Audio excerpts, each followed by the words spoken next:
Gaming and BS episode 116, Urban Fantasy Adventures.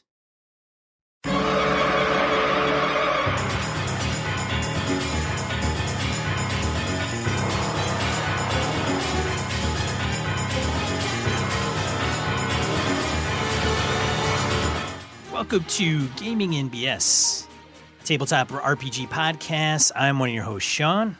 And I'm Brett. Welcome back to the show. Welcome to the show if you are new. Good to have you here.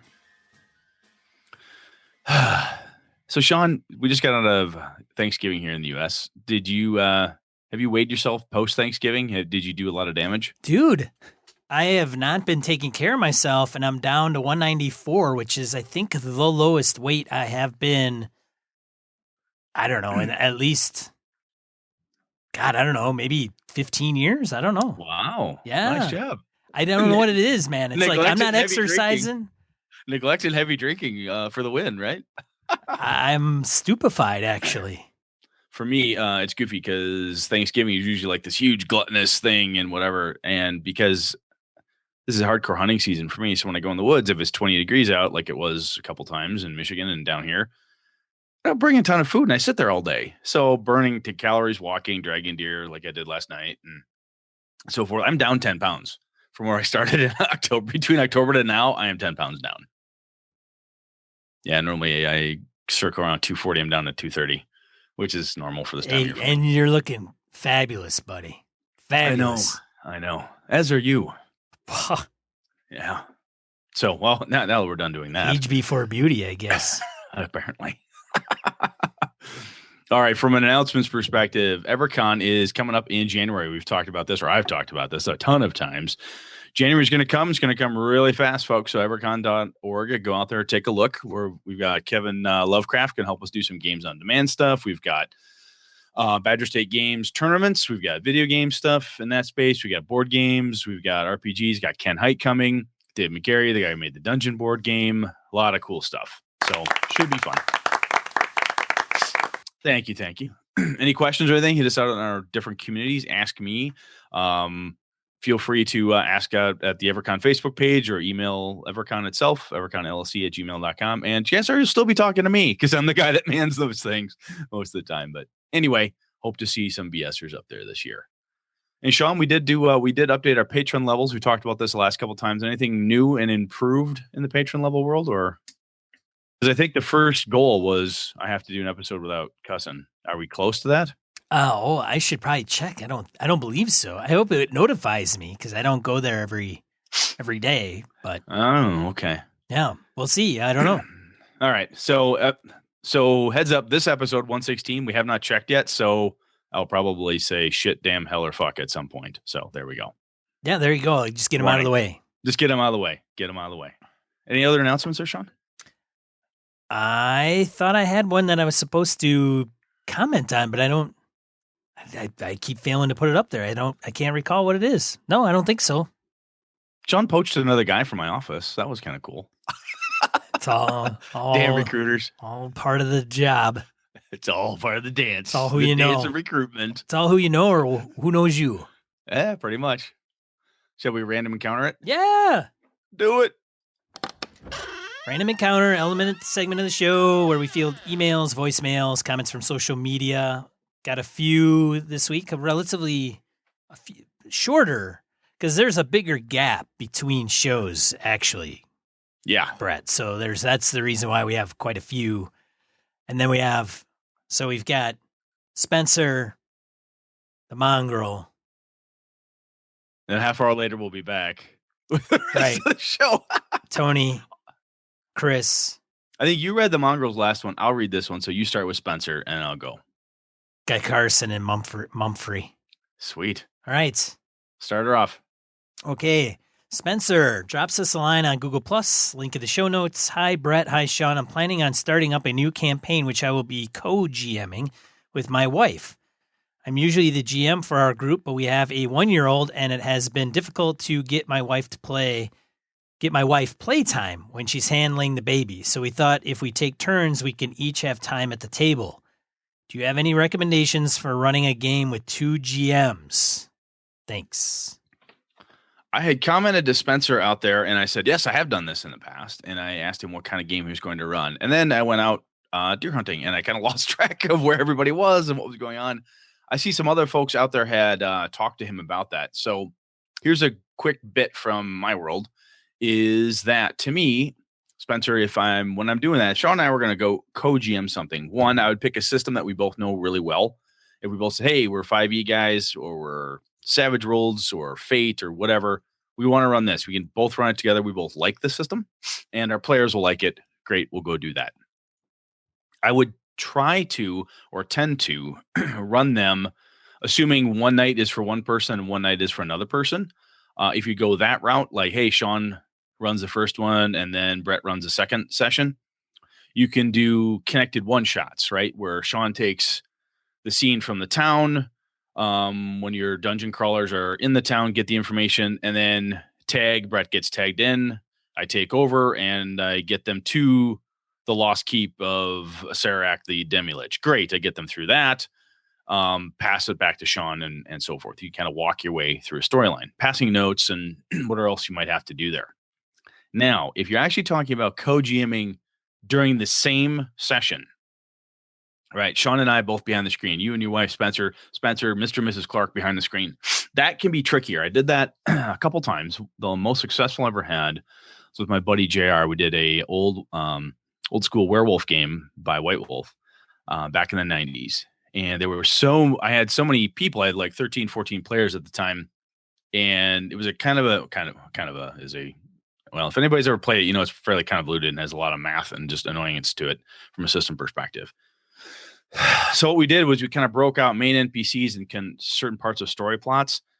I gave some of them to JR. They were his purview. He did whatever he wanted in there, and I did whatever I wanted in the rest of them. At the end of every session, we got together, compared notes, and said, oh, you need to change this. Oh, you should do that. Oh, I want to do this thing, but I'm not sure. What do you think we should do? Kind of did a little compare contrast. We would also take periodic breaks throughout the session itself to do a quick checkpoint and make sure that neither one of us was going too crazy. But I think it can be, a lot of fun and can alleviate some pressure. And as long as you don't try to go into some crazy in-depth conspiracy thing where it's really, sometimes that shit's hard enough for one man and woman to balance, right? If I'm doing this thing, I'm doing it really well. And Angela's a really good game master. She could do the same thing really well, but she and I both trying to kind of be on top of each other with plots and who's in charge of different things, depending on, again, the story you're running or the system, it can be complicated. So I guess my first question was, what system are you running? I would say pick one you both like. And number two is, are you trying to each run at the same time, or is it like alternating sessions? And from there, I think we could make other recommendations or stuff. Sean, have you ever done that? I did have a co-GM opportunity some time ago where a buddy of mine and I were going to kind of handle that. But what really ended up happening was I ran the front end and sat down with the group, presented everything, ran it pretty much like a regular GM, and then he did all the prep work. So he gave all the maps and the encounters and the overall plot, and I just presented it, a lot of handouts and all that. So he did all the legwork. So he was your screenwriter behind the scenes. He was my screenwriter, yeah. Screenwriter. Kind of like the guy writing jokes for Jerry Lewis during the old telethons, Yeah, I was the director, I guess. I don't know. There you go. Right. So, yeah, it is tricky. You got to – I don't think it's impossible. People do it. I think you just have to have it organized well. Absolutely. And I think if it's a matter of, you both want to do it at the same time, as I said, versus tag one person in, tag one person out, or somebody does the prep work or however you want to do it. The other piece is that if one of you is in front of the screen at some point while the other one is behind, my preference is usually playing an NPC, like a shared NPC. If Sean and I were doing it together, we'd say, hey, look, we're both going to be, Morlock the Mage, and Morlock the Mage is our NPC. We know how we should operate here, and we will play him with the group. That way, we're both passing the same person back and forth. We see how he plays, what he does, and all that good stuff. And is very clearly an NPC, and he doesn't steal the limelight or anything crazy like that. You make sure you don't do anything silly that way, where suddenly the game master's NPC, the GM NPC, is like the coolest mother on the planet. That's not fun. Yeah. Anything else there? No. All right. Let me take a drink here. Mongrel's coming. Hang on. Sean, steal your nerves, my son. All right. Dear lads of gaming and BS, I refer to episode 115, Gods and RPGs, and just wanted to say, since that episode posted, I've received vision signs and otherworldly messages. You lads are currently on the shit list of the gods. Well, whatever. Been there. Yeah, I think, as I've said before, if you're doing something you don't receive a cease and desist, you're not trying hard enough. So I think this is, in gamer terms, the same effect. So we're doing it right. Yeah, no, bad publicity is always good publicity. Yeah, no such thing as bad publicity. Yes, that's the saying. Yep. So entrusted with the sacred task of finally giving the deities their just due in fantasy RPGs, all the pantheons felt you have dropped the holy ball. So let's start, though, with what you got right. Oh, that's nice. He's going to let us know we did something. We got something right. Yep, it happens. Once in a blue. Sun shines on a dog's ass every once in a while. Yeah. You are correct when you say that using real-world religions in-game can be fraught with danger regarding upsetting or offending players. At your own table, this is easier to judge as you know your players, but at a convention, you'd be dicing with random encounters of the spiritually offended if you started adapting real-world beliefs to game settings. I maybe agree with that. It's potential. I guess I'm saying it's not. He seems to think it's more dangerous than I do in that case. But well, he's agreeing that we did it well. Oh, so true. This is something we touched on, and he's saying, yes, that's a very good point. I was in defensive mode there already. Sorry. Yeah. I was ready to fight back. Let the guard down, man. Let the guard down. All right. Hang on. Let me loosen back up here. All right. While the use or even the notion or mention of gods in a modern or science fiction game is rare, they can still have their place for the setting to feel of a place or NPC if those places and people are religiously oriented in some way, as you alluded to. Nice work, lads. Now let's talk fantasy. First, Sean P. Kelly gets the BS call. Dude, give me a cleric player a number of passes. Give me a cleric player a number of passes to ignore or even offend the deity their character is quote-unquote devoted to and receive all their gifts and powers from? Oh, hell no. A cleric, paladin, or other priestly type that goes against the express teachings and modus operandi of their deity and church is not something they should just get a whoops, my bad, I'll do better next time on. You want power? You walk the path, buddy. Admittedly, there will be varying degrees. Wait a minute now. I did mention that. True. I said, hey, if these guys dick around and they're not doing the calling, that, you can strip them of their powers. It may be a heavy hand, and some people may not like it. So if Mongrel disagrees with my levity, like maybe not heavily enforcing that, then I can understand. But yeah, I think what we're seeing here from our down under brother is that he is more of the look. If this is what you're into, you're going to get hit up front and hard. And I think what we had stated, and I still believe this, is that as long as the players know that up front, they're like, look, this is how clerics work in this world. You don't get loosey-goosey, don't be a dickhead about this, because if you are, you're going to get a, dictatorial smackdown. You didn't want me to read this because you didn't want me to try out my New Zealander accent, did you? Maybe. I'll give you the last half.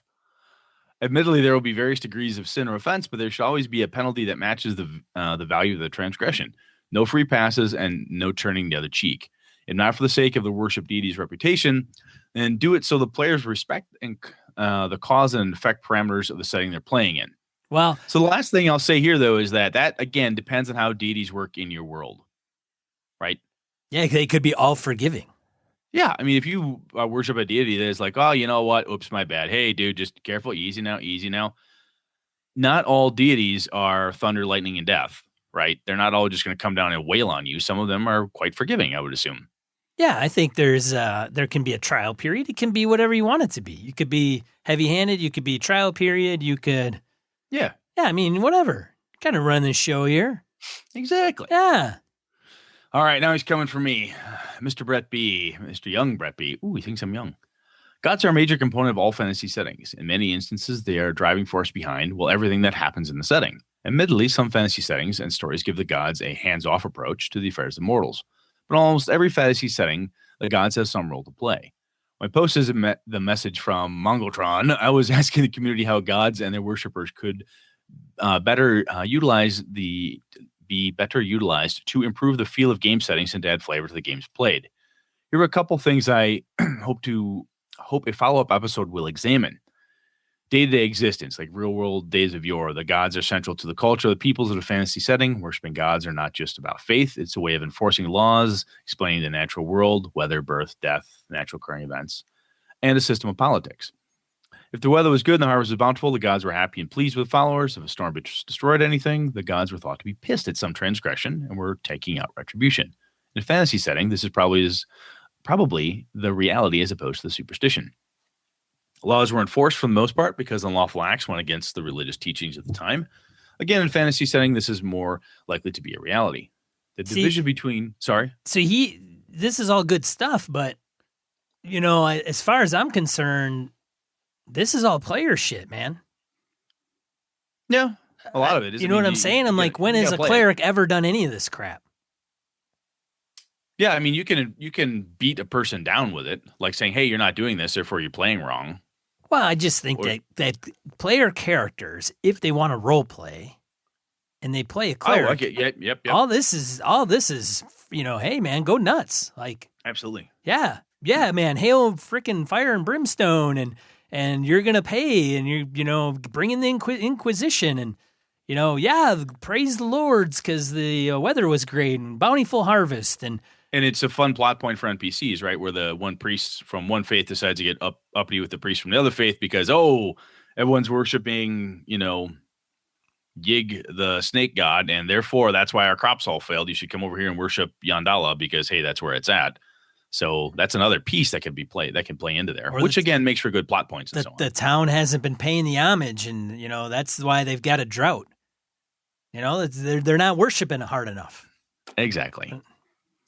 All right, he goes on to say laws were enforced for the most part because unlawful acts went against religious teaching at the time. Okay, yes, the division between law and state was very muddy in our past, with the church having great power or even over the ruling classes. I'd argue that it does even today in modern settings. Well, that's yeah. Let's not get into that shit. That's a whole can of worms. That's a whole different podcast.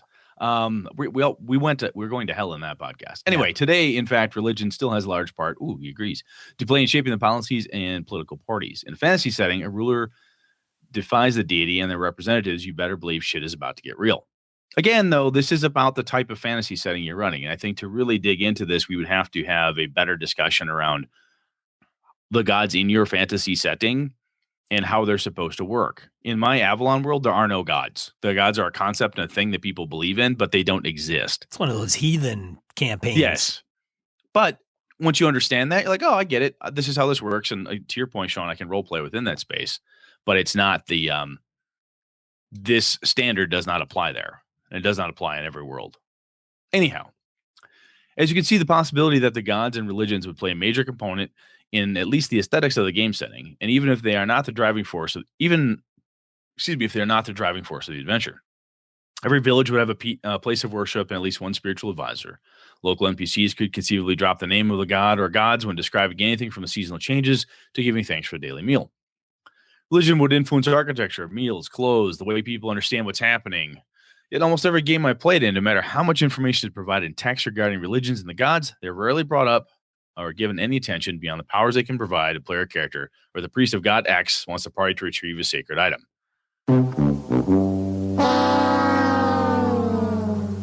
So that tells me that you, Mongrel, are the person in that game group who gives a shit about it. Nobody else cares. Well, that's just it, right? That's kind of like that's your earlier point. It's role play. If the game master doesn't make it a thing, it's not real because reality is at the table. If it's in a write-up, no one gives you shit if it doesn't happen at the table. I think it's a tango, man. 2 to tango, brother. Yeah, I mean, the game master's got to bring it, and the players have to say, look, I worship this deity, and Indala is all about hearth and home, and my little halfling self is not just going to go help out Muradin. That's just not how this goes. I get it. I get what he's saying, and I think it is... Sometimes, too often, deities and the religious portions can get short shrift in a fantasy setting. But I blame more of the... You can have mechanics... I blame the player. Blame the player. Blame the player. Players and game masters, I think I've got to point at them. Now, don't get me wrong, he says. I'm not an advocating ramming made-up religions down your players' throats every time they talk to NPC. But used judiciously, I believe they can make the game setting that much more immersive. I would absolutely agree. He's got some examples here, like in the village of Marantar is just another place with a tavern and so forth. Really comes alive. However, if the tavern bar has an always full tankard of ale on display to honor Cymax, the goddess of the harvest, so she continues to show her people favor with bountiful hops harvests, woe to the idiot who tries to get a free beer. The store in the town refuses to sell or buy any meat products on Sim days, and no one in the town eats anything but barley broth on that day out of respect for Cymax. People are offended if visiting PCs try to start eating jerky or other supplies and so forth. Blacksmith stamps everything he makes with the mark of Carmaron, the god of steel and forges. He sings a song of worship as he works. Blacksmith is a perfectionist. If you dare insult his work, he sees it not as a slight to him, but to the deity as well. Same with like city gates painted a certain color, guards dressed to behave in a certain way, the symbology and so forth. I'm not going to go through all the examples that he's given here. However, as he says in the examples, religion is a backdrop, making sense and giving the region character. This is not about forcing religion into the narrative, but to give the setting a sense of character and that lived in feel. The modern fantasy setting, adding these things can make the scenes memorable. Again, we talk about he's got some examples in here about, visiting an NPC house. You turn left instead of right when heading to a room. You're confronted with an imaginary god of justice, set of medieval armor. They're Cthulhu worshippers, and the way they love to dress their basements, so on. But our real world ancient religions, Norse, Greek, Roman, depicted the gods as very human in temperament and, in many cases, very hands-on regarding the affairs of mortals. In many ways, mortals were no more than playing pieces on a game board for the gods to manipulate as they saw fit. In your game settings, how do the gods themselves interact, guide, or manipulate PCs and the NPCs alike?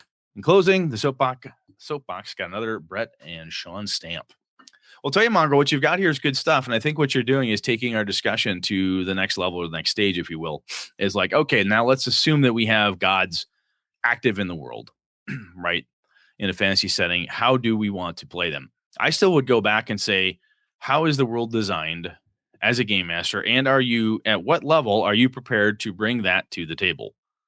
As Sean and I alluded to, because it's both the players and the game masters have to bring it. Because reality's at the table. It doesn't matter what you've written down, what you've talked about on your G Plus community or group or whatever, unless it's happening at the table where you're talking about gods and so on. And again, a good way to do it, to add character to those regions, when you meet that alien race or you meet that farmer or that town, and they have the beer there, they've got the different things. The blacksmith is a very devout worshiper of a god. Those are great flavor components, and they're really, really good ways to, as you and I alluded to last time as well, to give a world a lived-in feel and make it seem a little more real. So I think it's good stuff. Yeah, absolutely good stuff. And no question, I'm with him, man. If I were to sit there and want to list that out, that's the way I would go about doing it. Just that I very, very rarely see anybody at the table play a cleric to that degree. They just don't. Yeah, I've got a couple of guys. I just play. I don't know, man. Well, I'm sorry. Go ahead, Brett.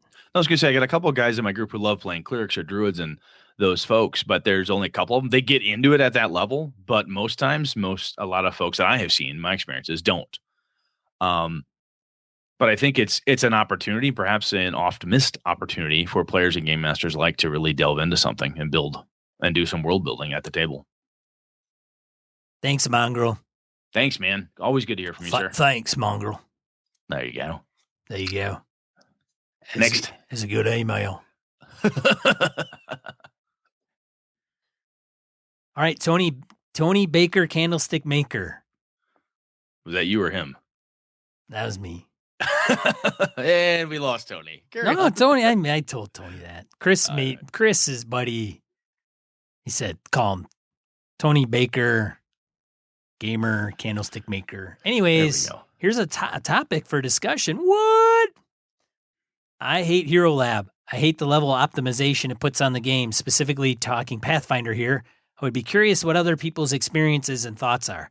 Now, this has already gotten quite a bit of comments, including myself. Mm-hmm. And so I think it's probably at this point, if somebody goes on there and wants to chime in, I don't know if it's resolved necessarily, but my take with Tony's question, so I probably won't get into too much about it because I don't have the whole thread in front of me, but essentially what I was getting at to kind of explain my point of view when I replied to him was, is it Hero Lab or is it the game?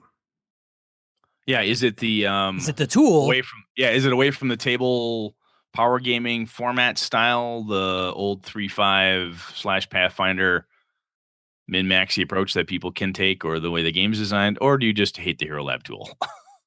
Right, because I think if you hate the Hero Lab tool, I think a better substantiated argument for not liking that tool is maybe the interface, maybe the lack of, or what it does not well.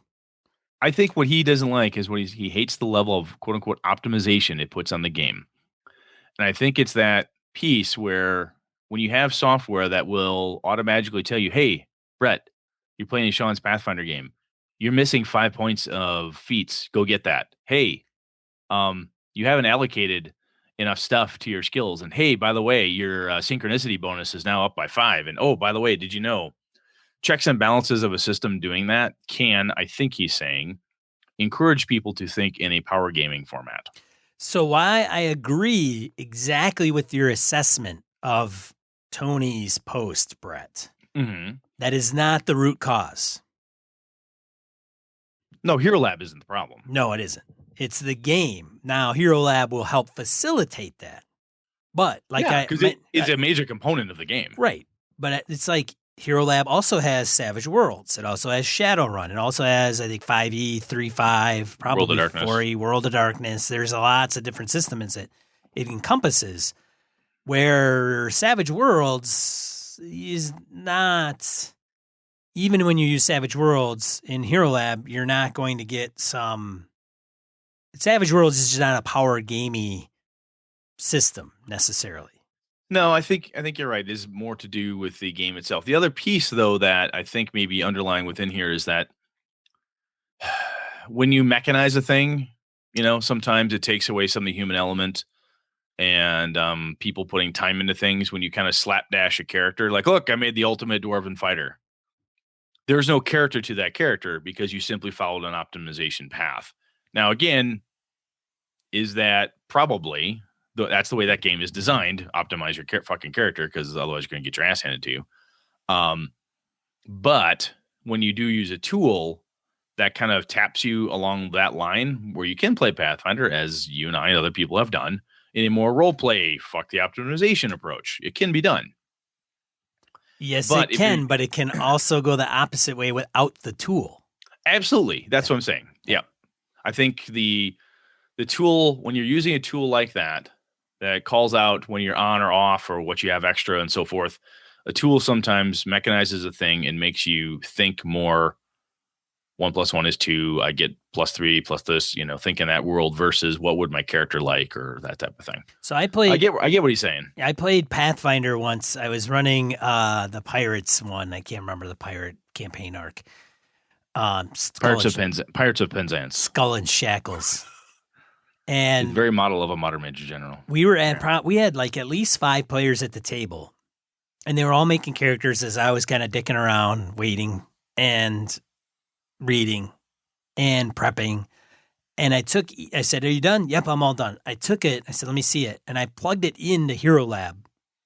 And I don't think there was only one person out of the 5 that actually made the character correctly. Ha! That's how convoluted the system is. I mean, literally, some people were like, "Hey, man, you didn't have enough skill points, or you didn't spend enough." And it wasn't always good, it was not always bad. It was sometimes good. Like, holy cow, I had 3 more skill points I wasn't even aware of. So, and, oh shit, I got an extra feat. I shouldn't have that. Yeah, that too. Right. Yes. So, but there was only one person that paid enough attention to detail to actually create a character correctly. Not even min-maxing, just making sure you just spend all the points in the right places. Exactly. Wow. Yeah. Anyways, that's the one reason I don't play that game. Anyway, this is actually, it's kind of interesting, and it goes to some of the technology components. Sean and I talked about technology at the table ages back, much earlier episode, back in single digits, I think. And that might be worth a revisit at some point, kind of the technology components. So yeah, it's good, Tony. I'm glad you threw that out there, man, because I thought it spawned a pretty good discussion, decent back and forth on the old G+ community. I agree. Next up, Edwin talks about his chain of command situation on G+. He said, we've been playing an Achtung Cthulhu game over the past several months. It's been interesting to see what happens to chain of command as commanders die and the rest of us are far away from communications. At one point, the British Special Forces team that was being led by a 12-year-old Tibetan boy, having the deaths and splitting the party have allowed the lower ranking members to take charge from time to time. And when we're all together, we've managed to provide advice to the leader and then enjoy taking his or her bad decision as we march ever onwards towards our doom. I think that, Edwin, what you're saying there is awesome. To me, that's exactly what it should, to have it work and work well. You don't want to have that, asshole man or woman running the show and where they're just kind of, like we said, throwing everybody in the brig all the time or chopping off their heads. Especially in a Cthulhu game, kind of making the best of the situation. You think about a behind enemy lines deal, you and your squad, and all that's left, and the highest ranking guy is the buck private because that's all that's there, or whatever. There's some interesting play involved. It sounds like you guys have a really good setup there, so that is cool. I like it. Yes. Next to you, sir. Chris Shorb touches on the age piece in RPGs on G+. A bit behind, but your episode on aging got me intrigued with this idea. Standard fantasy. The party starts as all fighter types with high physical traits, strength and con. Run some adventures. Then take an in-game break of, say, 20 to 25 years. Come back and the party is reunited, but all spellcasters. Subtract some from their physical attributes and add to their mental, int, and wisdom. They've all changed in the interim to be able to harness arcane technology or primal or divine power, or if playing 4E, a warlord. Nice. They'll be multi-class, and that will be great. I like that idea. That's really cool. That could actually be a fun like a 2-part con game. Yeah. When I think about Nick Ambrosio running his big ass first ed game, if you ran another massive one like that for the first half of a 4-hour session run for 2 hours, and then say, okay, give me your character sheets. Here's you in 20 years. We're going to pick back up. We just got the band back together. That would be a lot. That would be a lot of fun, not only at a con game, but I think that's a damn good idea, Chris. I like it. I will probably steal that idea and use it. All right. On Twitter, Mumfree999 questioned us and said, could you recommend the best edition of Vampire the Masquerade to get into for a beginner? I want to try that game. Whew. Well, I would say Drive-Through RPG and get the 20th Anniversary Edition, and that is where you start. That's the best variation. It's the cleanest rule set. It has the nicest compilation of kind of where things are. I think that's the best one to go with. Papa Joe Swick, if you're listening to this one, step in and tell me if you agree or not. Joe and I both share love for the older White Wolf system there. But I believe for a beginner, the 20th Anniversary Edition would be the one to go with. Sean, what would you do? I defer to you, man. I'm no World of Darkness history experience exposure. Why that one, Brett? That one has enough of, as I said, it's original World of Darkness. It has the clans, the powers, the things that made that game, but it is better organized and coordinated. It's much like if someone said, hey, I want to play first edition AD&D. What's a good rule set to get? What should I just go buy the old books? I'd be like, go get Osric. Go get Osric. You can play the game. You'll understand it. It's better written. It's better organized. The rules make a little more sense. Been cleaned up and tweaked in the right places. So that's the same reasoning for me behind that. And I reach out again to Papa Joe Swick to see if he's got a thought as well. So, and anybody else out there who's a World of Darkness fan, let speak up. Let me know. I could be wrong. And if so, we will let Mr. Mumfree 999 know and point him at something else. Next one we featured. This is just a editorial or a correction. We featured a die roll for Edge of the Empire Marvel hack. Oh, that's right. Yeah. Originally linked to Oricon's Lair website, but I think they were doing an article on the person who was actually doing it, which is David White's blog. And so David was, and they all mentioned like, hey, you linked to us, but it's really David who did all the work. Oh, so he was the person that came up with the hack that we're talking about. I'll put in a link in the show notes that goes directly to David's blog. Give him proper credit. Thanks. Absolutely. And thanks Good for job. doing that, David. And Oricon's Lair author website for pointing that out. Absolutely. Next up, Carson B emailed us to get some suggestions on Savage Worlds, and he writes back to us via email. Hello again. Thanks a lot for the input, as I did not know there were so many Savage Worlds stuff to run. Right now, I think I'm going to play Atomic World, which is still free, I think episode 35-ish, and I'm loving the V6 system. It's simply a quick action where I can let my imagination run to make up the whole story. I do have a comment about the money episode 46. Good Lord, Carson's digging back. I think the bartering puts your players more in depth, making them think about how they're going to get things that are needed. This it can create more of a hoarder player, but it makes them think more. Maybe I'm wrong. Honestly, Carson, I don't think you're wrong. I think having barter periodically, especially in situations of dire straits out in the country, places where money may not have any value. You're in a desert. They don't give a shit about gold. Water is much more valuable. It's a good way to, again, kind of like the Mongol was pointing out with religion. It's another good way to make the world a living thing. Carson continues with, I think it's a smart idea to change up what stuff costs in different cities. A magic item would cost 10 gold, but 2 cities over it could cost 25 because there are no mages to make them. If you have a mage, maybe you can barter for the armor if you'll make some wands or something. I think this adds depth to the game. Is this a good thing to implement in your games? By the way, and I'm on episode 51, and thank you so much for all the help and advice. Sean, I would say Carson's idea is good. I like the idea of different costs in different cities. It's sometimes a bit of a hassle from the game master when the players want to go on a shopping spree and they're like, does everything just cost what is in player's handbook? Like, yeah, whatever. Just go buy whatever's there. Just tell me what you want to buy and I'll whatever.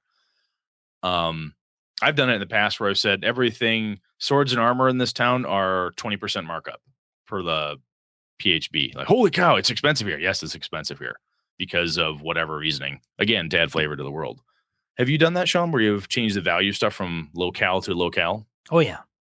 Yeah, based on rarity. Just jack it up. Yeah, you live somewhere where there's, very little magical healing, no spellcasting clerics, and somebody wants a potion of healing. Shit's expensive.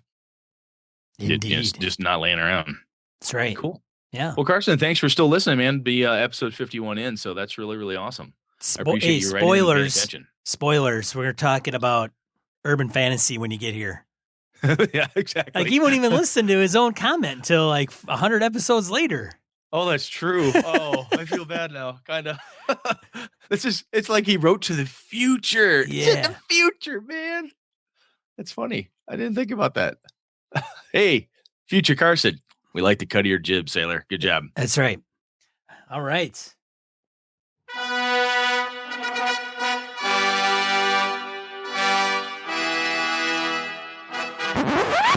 What urban fantasy adventures? Yeah, we've talked about this. Kind of ties into a couple of different things we've talked about, like different towns and locations, and kind of as Carson was saying. And again, he won't hear this for another year, or how long it takes him to listen to us until he gets sick of our shit and comes back. Anyhow, talking about urban city adventures in fantasy games. I want to stick specifically in the fantasy realm. The reason this was coming to my mind is my Avalon world is very centered around the city of Avalon. It's this massive, massive construct.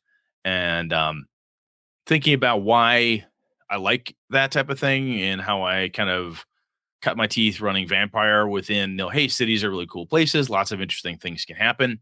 However, sometimes in my fantasy games, people are like, oh, I don't like city adventures. You always this, always that. And my goal with my Avalon world was to try to make the city urban setting, even a smaller town, more interesting. What could happen or what's going on in this small area or larger area and so on. So that's kind of what I want to talk about. So make sense? It does make sense, Brett. So, Sean, I just let the cat out of the bag with my first question. Yeah, I have used a city location, an urban place for the main place for an entire campaign. Have you ever done that? Like just a complete campaign?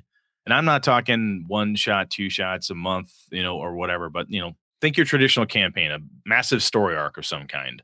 Have you done that in an urban setting where they've never left the city or a town or whatever? I don't think I've ever run straight urban like that. No.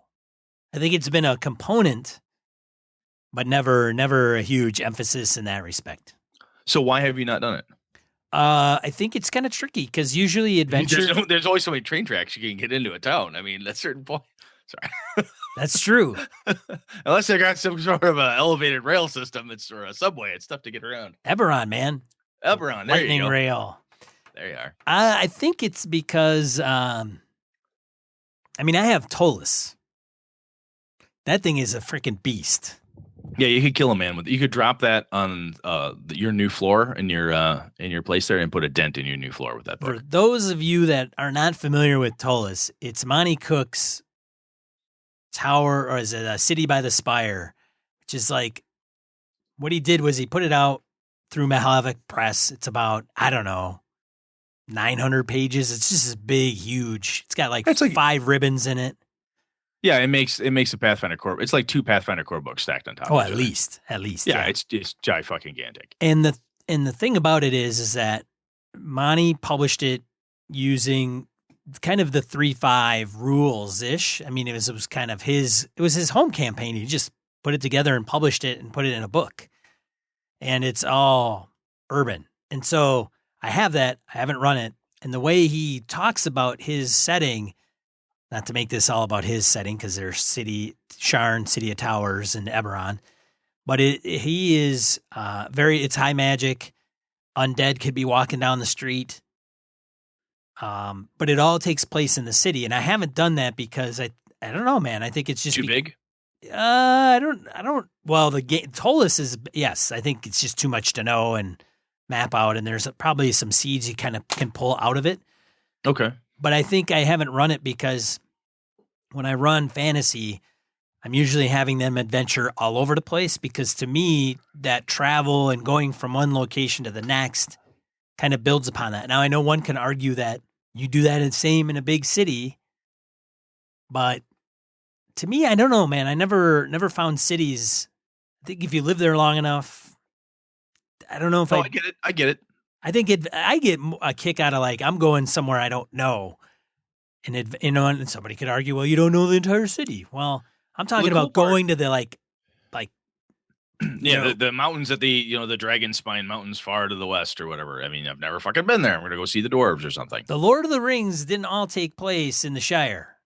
No. Or boring as fuck. Right. Well, that's a bad example because it's really small. But I'm talking even Breland or Rowan. Well, I'll tell you, excuse me. To your point there, I think you could do small locations for an urban adventure, or you could do larger ones. To me, like, man, it has to be big. It's got to be at least Chicago, or like Escape from New York on a big fucking city. Escape from LA, all walled off. I want this crazy insanity. When I build those type of worlds, like I did with Avalon, was I built it the same way I build kind of a dungeon world approach, if you will. Dungeon world was not at the time, but the whole concept of leave blanks. There's a north, south, dockward, east gate, west gate, north of where the nobles are, big chunks of stuff. And you take a portion of the city and you start the campaign there. And the players do their thing. They muck about, and then they eventually want to go to the east or the west. They've got to go to the center of the city by the clock tower there. They want to go to the north and deal with the nobles for some reason. And then you, much like, excuse me, like a Lord of the Rings or a Shannara or anything like that, or World of Time, you take your characters and you push them across the city, and then you develop pockets of it as you go. You don't have to do a Monty Cook Tolus and build everything where it's all detailed out or all this great information. You can build it piece by piece as you go through. I learned that through the old first edition Lankmar book by TSR. It had Lankmar itself as the city, and they had different sections of it that you could take your own, I can't remember what it was called, but these little blocks of map that you could cut, paste, spin, twist into different places and make your own city streets and all this good stuff. Anyway, if you want to have a really long campaign, I think the size of it really does matter. The larger and more diverse the city, the more opportunities there are. If it's smaller, you tend to have to scale down your threat sometimes, right? A big threat to a small town are like 5 trolls. That's fucking bad. Big threat to a massive city, 5 trolls, they just send the army and they take care of that. That's not a problem. So if you go small, you just need to scale it down. And I think when I have run smaller ones, when it's urban based, to be honest, the small ones tend to then branch out to the surrounding countryside, right? Because you're here in this town or this little village or this small city, and then there's the threat from goblins. There's a threat over here. So you need to go deal with a thing and come back. However, the core of it tends to be political intrigue and the politicking. To point back to the Mongol, we've got religious issues in town. There's a food shortage, all that type of stuff that can happen in a fantasy, quasi medieval setting. That stuff happens. Then the player characters have to deal with that in the city. It becomes a place where, you live there and you know a lot about it. And you may, know damn near every nook and cranny of it. But there's always that opportunity when old man Jenkins dies, somebody goes there to clean out his house and the kids fall through the floor into a sub basement. Like, what is this? And next thing you know, the player characters are slogging through some crazy crypt that happens to be underneath his house. So there's plenty of opportunities in urban areas to expand out. Does this make sense, Sean? It does, and I agree with you. I think the only difference, I think that's the biggest difference between any other type of adventure you want to run in fantasy and strictly urban, is that the environment and surroundings change. So if you don't play those up, or you do, they're different. And then it goes to what you're saying about more of the intrigue and the political kind of pieces. Absolutely. Maybe, right? Absolutely. I cut my teeth on that, as I said, with Vampire the Masquerade, when you'd be in Chicago by night, and the prince of the city is there, and he or she is doing these different things. You're all these different machinations. You're kind of stuck in this city. You really can't leave. It's hard for vampires to travel. So the political intrigue, the pressure, the pushing, hey, we're trying to, in a fantasy setting, we're trying to cut a deal with this dwarven group of miners. And then there's another there's a guild that doesn't want the dwarves in there, and somebody's cutting people down, or there's an assassination in the street you have to deal with, or a rash of burglaries and so on. I think the cool part about your urban settings, for me anyway, if it's large enough or at least complex enough, the people who want to run and play an investigative game where there's political intrigue, they've got to figure out who murdered who, what's going on, what's this plot. We have this magic box we found. What's in the box? Oh my God, it's this horrible thing. People want it. What's happening? And then you're going to have that player who's like, I want to kill stuff. Oh my God, I just want to fucking kill stuff. As you said, in a city like Tolas, or in your fantasy settings, you've got Ratmen. You've got your were-rats, your Skaven from Warhammer. You have possibly vampires. I mean, if you look at ghouls, people in my city of Avalon, food can be difficult to obtain in the winters and can be harsh, and people are very poor. Sean's got a cat. I didn't think he would get close enough where the purr would come through the mic. That's funny. Deli. Excuse me, but you can run into that stuff. And then when you've got somebody who wants to, they're like, what would be a good break here? Let's go crawl in a dungeon. Any major city is built on top of something else. Sewers, and the sewers lead to an ancient dwarven hold. They lead to this. Beneath the city is a dragon. Beneath the city is an undead sorcerer king who's waiting to return. Beneath the city is a beholder who happened, steal something from Waterdeep, and you've got a beholder who's the crime lord of the town, or doppelgangers fucking around with the Bards Guild, or whatever's going on. So you have enough opportunities to thrust monsters in place, have some cool, oh my God, knockdown, drag out fights. The other thing for me, as I've said before on the show, I like lower magic. I don't necessarily like high-end magic games for my fantasy, at least at this point. And when you do that in the city, you don't wear armor, right? It's not easy to just walk around wearing plate mail all the time in a stifling, narrow, medieval type of streets. So people are wearing, cloth or leather, and big two-handed swords are not common, and people are carrying smaller weapons, and it puts a different twist on what's important, right? It's not like, well, we're in the woods, I'll just roll, we'll make camp, we'll do this. You can't just sleep on the streets in some parts of the city, right? You can't just do that. You've got town guards. You cause a problem, the freaking Griffins in Avalon are going to come try to find you and say, what the hell did you do? You could get arrested for different things. So again, all the politics and the legalities and everything that can come in there, plus the religions, I think it's this great melting pot of gaming, of fantasy coolness that if done right, all happens in a city. You never have to leave it.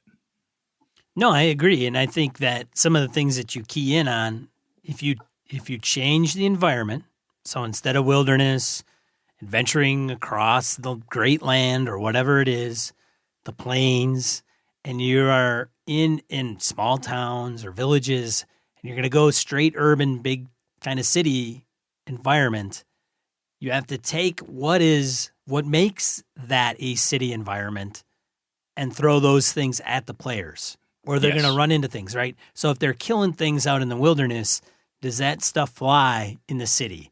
You know, you mentioned like sleeping on park benches or just sleeping anywhere.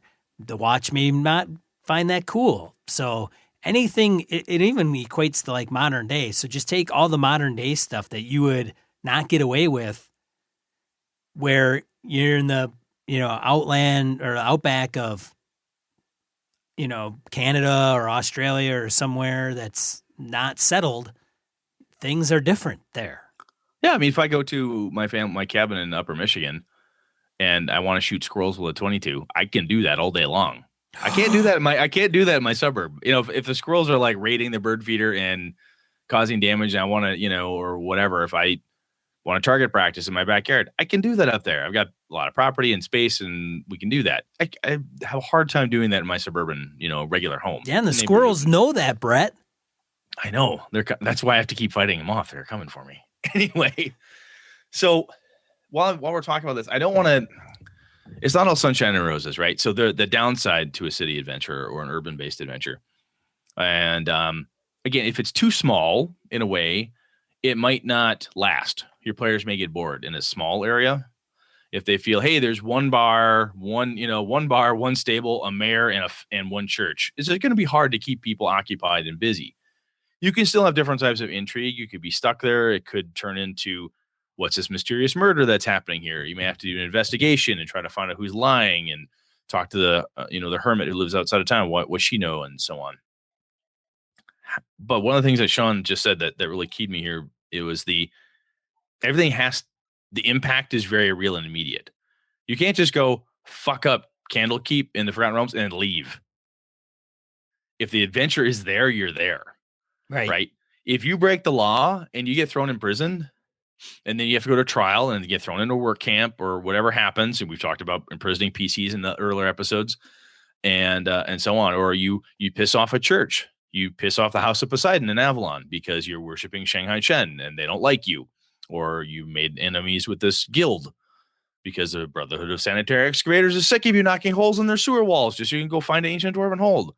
This is a thing that from a game master's perspective and a player's perspective is going to have a regular impact on you. It may not hit you right away, but this is that type of thing that I learned this again running Vampire. You need to take some notes or make a mental note or write it down or whatever that, hey, Sean and the group just made some enemies.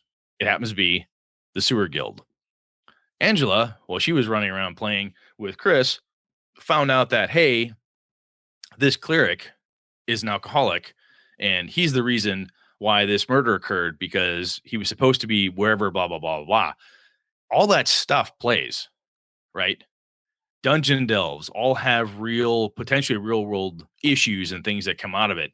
You can't just go out into the wilderness, do something in the hinterlands and then come back. You are essentially in civilized society acting in a very uncivilized manner as adventurers because adventurers are fucking insane. You're doing nasty, disturbing things, potentially hunting down ghouls, killing were-rats in the streets, dealing with an archmage who's trying to summon zombies. And a lot of people, again, depending how the city is built, that's a big deal. That's a big deal to have to cope with. And what's the society around you going to do immediately? Are you a hero or are you a goat? That type of swing, the political component of it, to make it really seem real, you have to be willing to put that effort into it. Otherwise, it just becomes another place where you go through, click on the guy with a bubble above his head and get a quest and go do a thing and come back and find the next one. You want it to be a living, breathing thing. You've got to have the characters' fuck ups impact them and their good deeds impact them and so forth. Yeah, and you got to throw the culture at them hardcore. I mean, Absolutely. it's out there, Absolutely. laying around in the mud and dirt and all that stuff and camping and dungeon delving out into the caves or whatever, spelunking. And then you're going to make your way into the city. And you get into the wrong part of the city, man, and you're going to stink it up. People don't like Absolutely. Yeah, they're going to boot you out because you stink.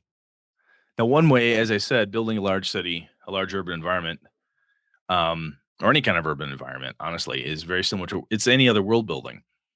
Where if Sean's running a game and we're in this new city, Everton, and we're in Everton, and Sean says, "So, Brett, what do you think they eat here in this section of town?" Well, I'm from here, so we eat a lot of fish and this because we're down by the docks and so on. Sourcing the table, as you said, for the culture components is really to me very important. It brings the players in because you live here, right? And Chris looks at me and says, "Yeah, my guy lives here. He grew up on the streets. He's a runner. He lives here. He's kind of a thug, but he's got a heart of gold and blah blah blah." Okay, you live here. This is your neighborhood. What's the quickest way to get across town? Because you cut by Grandpa Thompson's boarding house. You go past the bakery and then hang a left at the blacksmith shop. That little piece right there. We named 3 different locations that my player named for me. That becomes real. And that makes it so that way, if you're from a city, it helps you to establish the I've been here, I know shit perspective. So I really think sourcing the table helps to do that stuff to bring the culture forward. Because otherwise, if it's just like, here, thud, read Tollus and tell me about the culture, no one's going to want to fucking do that. Nah. So I think that source the table concept is, I'm using it more and more. I'm using it with the Avalon game I'm running now with Chris Nizak, Emily, Tom, and Kevin. Is trying to do more of sourcing the table. And I really think it's helping that setting become more alive, that group of players, because now they feel like they're from there. Even, excuse me, if your character isn't from there originally, and I would ask a question like, well, Sean, you've never been to Everton or Avalon or Waterdeep before. Where were you from? Well, I was from Suzale. Okay, what's different here? What's the one thing that your character is shocked about? Well, I don't like the fact that they always, they eat with their right hand. We always eat left-handed. That just throws me every time we sit down to dinner. That's a weird, small, nutty thing, but it makes it real to you. It's like you said, a culture piece that really makes those urban settings come alive. Yeah, man, good stuff. All good stuff. Like if you're sorry, I kind of totally monopolized that one on you. I'm sorry. That's all right. No, but I think it's all good things that people have to consider if they're going to run a straight urban. And even if it's maybe it's part of a campaign arc, but you're going to spend a good amount of time in that city. How do you incorporate that versus just it's a city setting all the time? The whole campaign is going to take part in Tollus or Sharn or whatever, Waterdeep. Yeah. Is there anything about those cities apart from size, or is there something that makes you go, it sounds good, but I would never want to do it? Is there something in you or a reason that you wouldn't want to do that?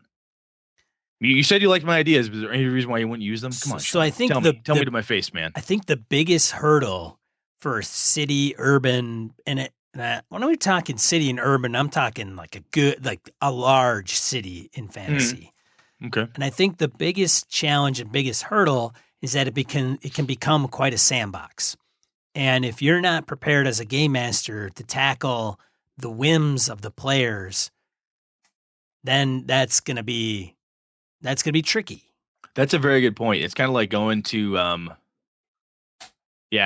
show up in New York City with 5 of your friends, and all 5 of you have a different idea of where you want to go and what you want to see. Right. Yeah, that's certainly okay. Right. Wow, there's a lot of shit to do here. What do I want to do? Yeah, because then then the advantage, of course, is they don't seem to be digging on the whole doppelganger plot I'm throwing out at them. Goblins in the sewers it is. That's where they're down there. They're in the sewers. It's goblins in the sewers. You have an opportunity to bounce, but you're right. It can be very sandboxy. It feels, you can give someone a quest, right? I can have the magistrates tell you, guess what? You're going to go and you're going to figure out who killed Lord Bathroy, and you're going to find out why he died and who stole his bone scepter. Okay, I'll go figure that out. You can be that directive, But even then, someone says, well, I've got it. I wonder if I could sell it. There's like 5 thieves guilds. There's a thieves guild around every fucking corner here. I wonder if I could sell it. I don't even have to go back to the magistrate. Maybe I could get away with that. It gets because all those features and options are around you, like immediately around you. That's a very good point. The sandbox piece, it could be daunting if you're not prepared for that, or you don't have a decent way to structure things to make the sandbox, I guess, put almost a smaller sandbox inside the larger one, right? Where they're only encountering certain areas or certain places of it. Well, if you're a game master like myself, whatever they're going to do, you just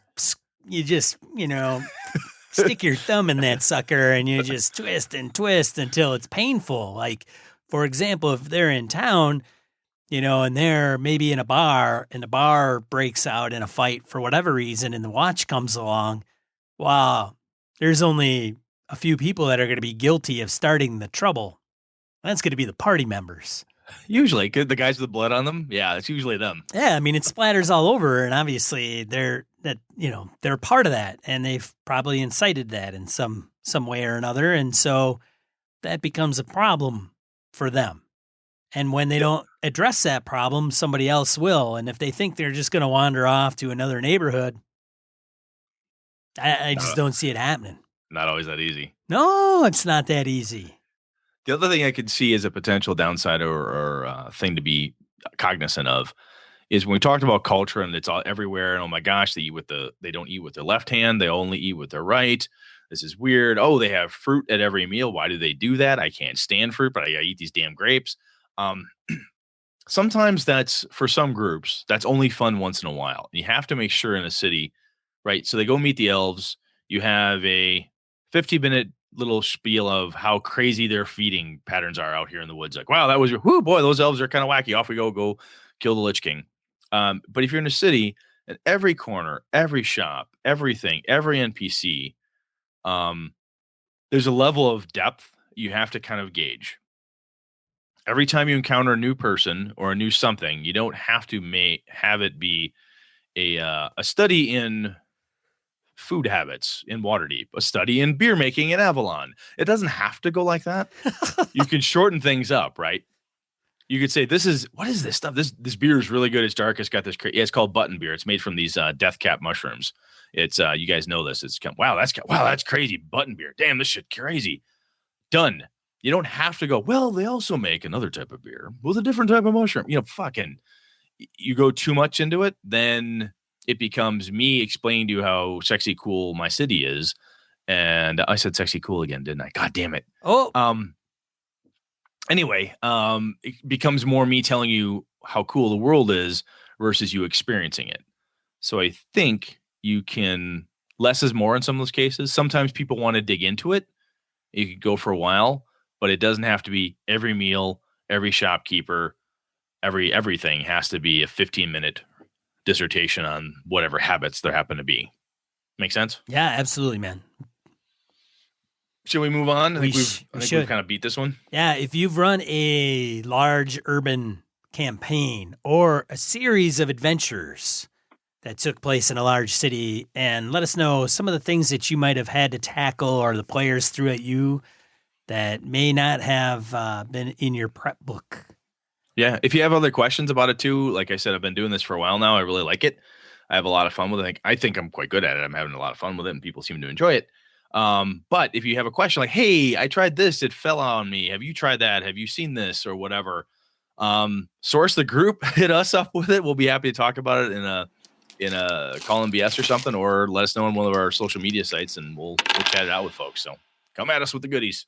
All right, you heard the cue. Now it's up for die roll. 2 to 4 miscellaneous points of gaming geekery we want to bring to your attention. I've got a couple. Brett's got one. I got a couple, and we've got one. We got two from Ezreal. Yeah, Ezreal. He's all pumping that stuff out. I wonder if maybe he's like a secret. Like these are all his websites. That could be.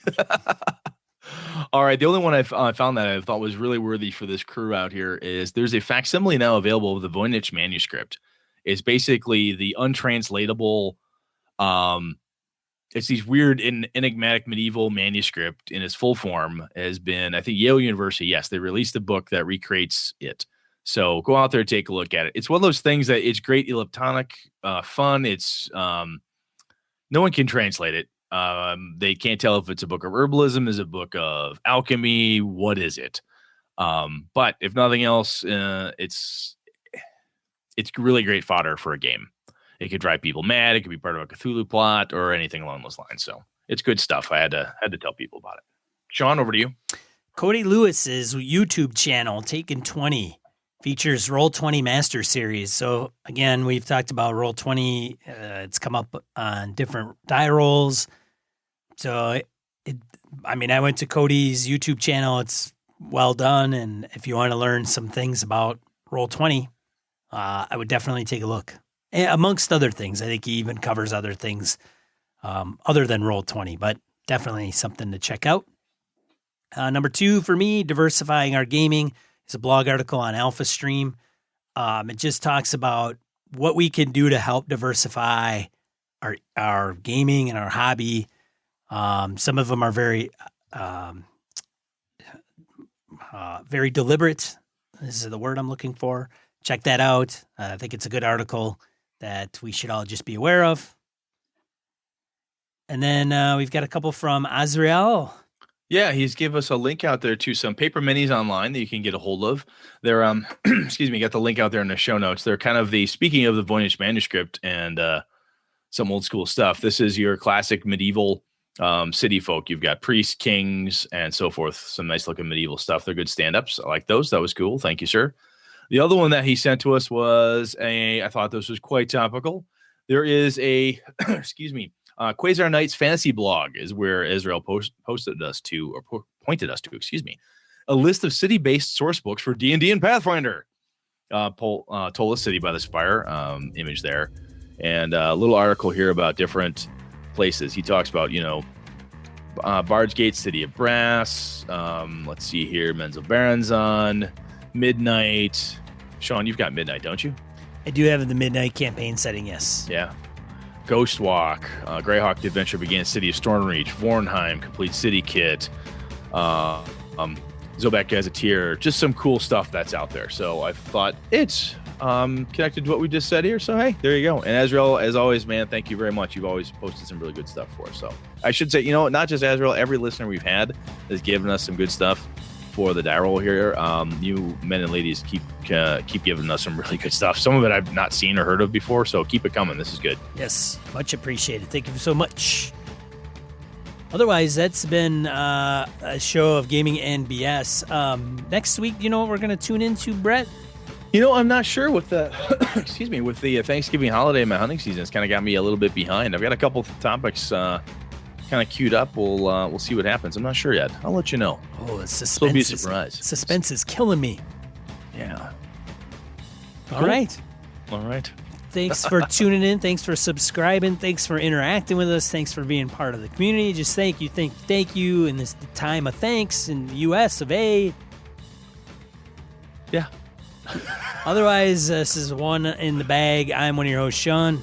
And I'm Brett, and good night and good game and all.